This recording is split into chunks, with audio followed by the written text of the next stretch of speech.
allegiance to the flag of the United States of America and to the republic for which it stands, one nation, under God, indivisible, with liberty and justice for all. Thank you. Please take your seats. Let me introduce ourselves first. We are Rolling Thunder, Chapter 2 of Illinois. There are 90-plus chapters of Rolling Thunder throughout the nation. Illinois has 3 chapters. Our chapter is up in the northwest suburbs. The other 2 chapters, one is down south, one is in Warrenville. We represent all 3 chapters this evening in dedicating this chair of honor. Now, what does Rolling Thunder do? We've been confused with being a motorcycle gang. As you can see, we're old people. We're like in our 50s. And we've been also confused with being an all-veterans group. We're not. The majority of us are veterans. We have our president, David Whiteside, who served, standing right here, who served close to 30 years, and a lot of veterans. So we're both a mixture of veterans and civilians. But what's our mission? Our mission is to educate the American public on the fact that we have 83,000 men and women of our armed forces that have yet to return home, that are unaccounted for. That's like 4 major cities of people that are still missing. Secondly is to assist with the identification and repatriation of our missing. We've been fortunate, and I believe we're probably the leading chapter in the nation to have brought home 5 MIAs in the local area over the past few years. Well, thank you very much. Each of those has a heart-rendering story, and our education director and the gal that coordinated this, Mary Kirkpatrick, my wife, has put together each of their stories, and it's on the education table in the back with trifolds.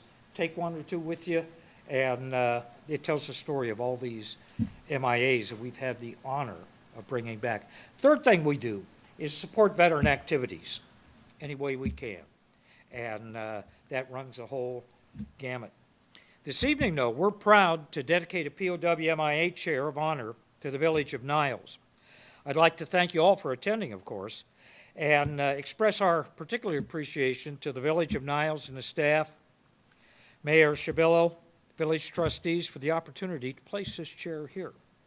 Hussey Seating Corporation out of Maine builds stadium chairs, and they donate these chairs to every chapter of Rolling Thunder throughout the nation. And I'd like to thank my brothers and sisters in Rolling Thunder, particularly Mary Kirkpatrick, Ted Makarowitz, for doing the coordination and building this platform, putting this chair together, and the end result, getting it here.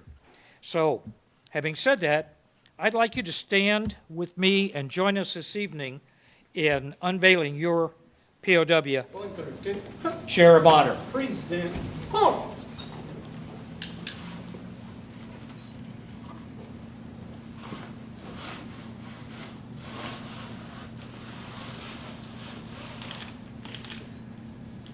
Order.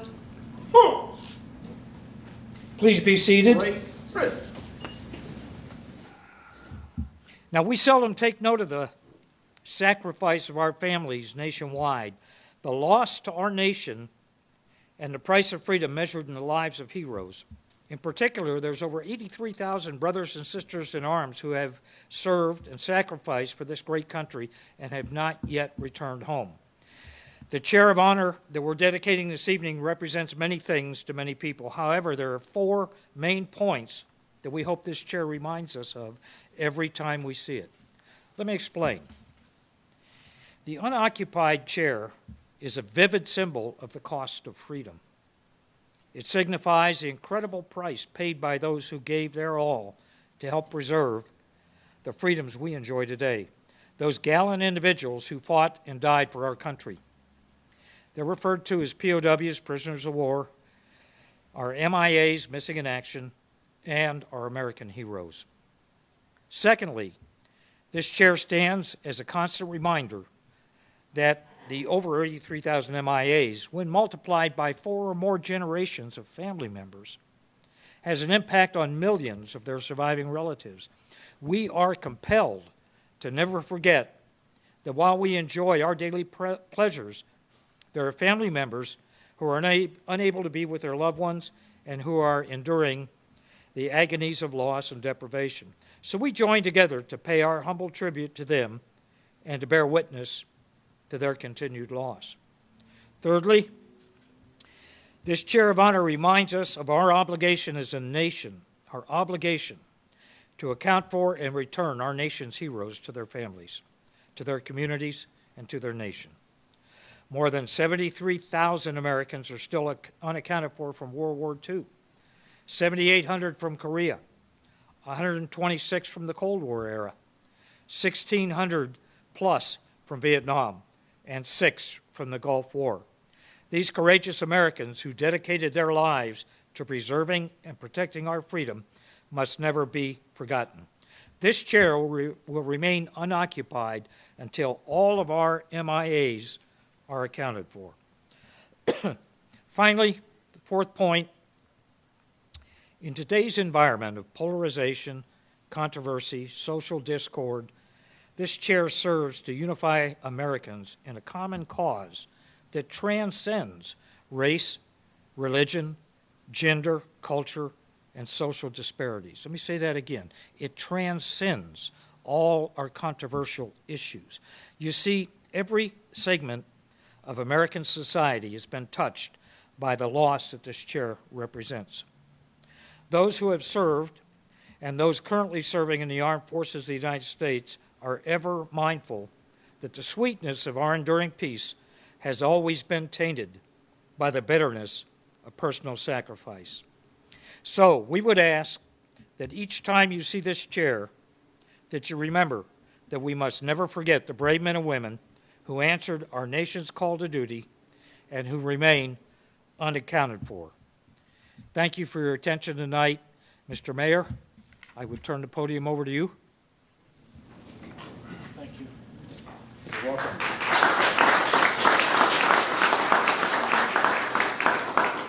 Ladies and gentlemen of Niles, citizens, men and women of Rolling Thunder, it is our honor, really, to have this chair with us. I would like to thank you. I'd like to thank all the families of those POW MIAs who have suffered and still do not know where their loved ones are. It will help us remember, and I most of all love your remarks about these kinds of sacrifices transcend all of our other differences, because this is what it is to be an American and a Nilesite. So thank you. Thank you, everyone.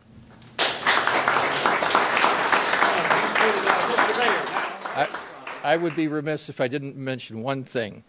The drape that we got from the bank building, I understand, and all this work, I have to thank Public Services, Mary, Fred, John Cassina, and the staff, Kathy, for putting this together. And so I had to do that, and I wanted to do it. I just simply forgot.